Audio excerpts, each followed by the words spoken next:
Hi everybody, I'm Star from the Horror Cat Super Show. Today I'm not in the booth, I am out here in my editing station. I watch a lot of horror films, but I also listen to a lot of audiobooks. I read a lot of regular horror books and a lot of graphic novels and comic books and things like that. So I really try to be diverse in everything that I'm taking in. And I came across a book called Stolen Tongues by Felix Blackwell.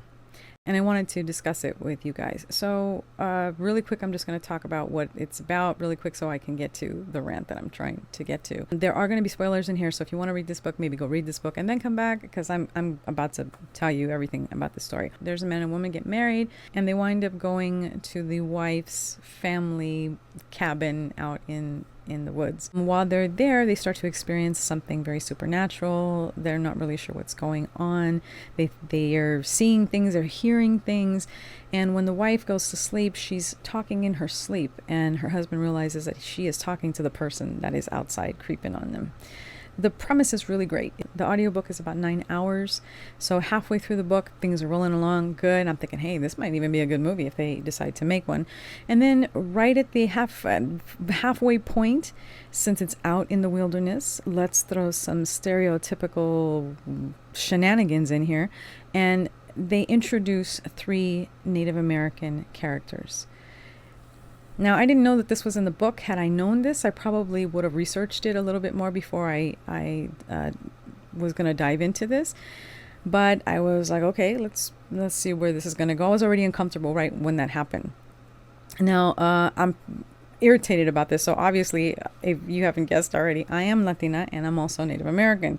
So I am particular about the kind of stories that I read, just like I am about the Latino stories I read. So as the story goes along, this is just basically stereotypical. Like they have these 3 characters in here. I'm going to spoil this. I'm letting you know again. These people are supposed to be super smart, and they're supposed to be super experienced with the supernatural because of their background, and they're in the tribe and they're out in the woods and whatnot.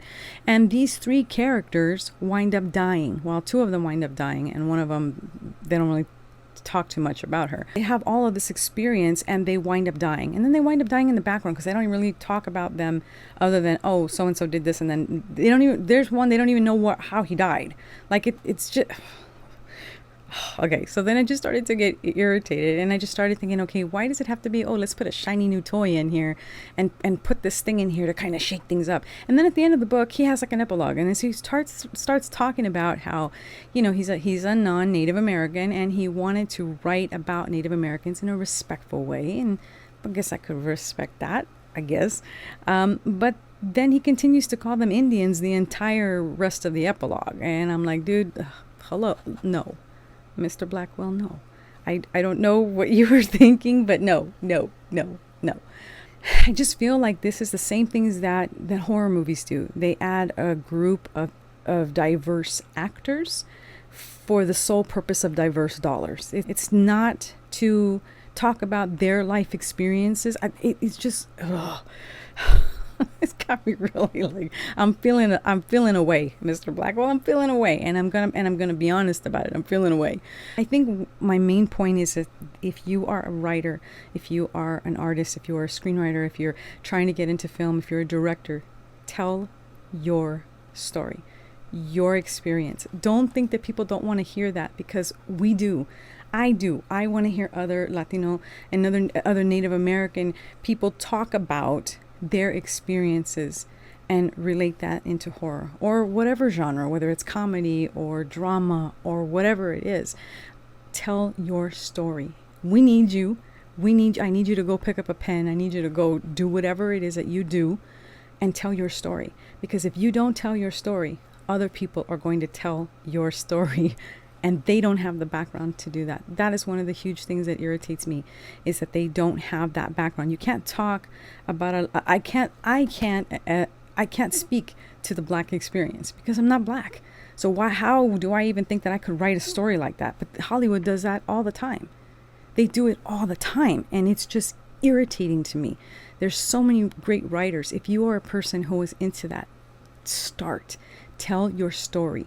Tell us about your experiences and how your experiences would reflect in a film that's about final girls or something that's similar to Scream or whatever. Like, Tell your story. People need to hear you. I'm tired of one voice constantly trying to relay the story of all of these people's lives. I'm tired of not hearing other people's stories.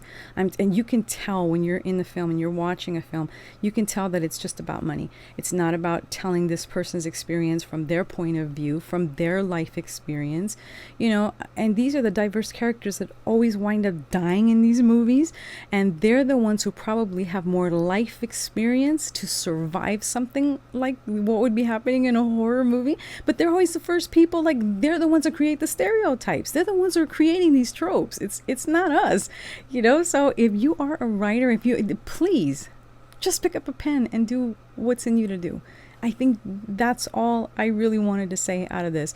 It just irritated me. Mr. Blackwell, I will not be reading any more of your books because I just was not feeling like you have such an opportunity to do something important. You want to respect the culture,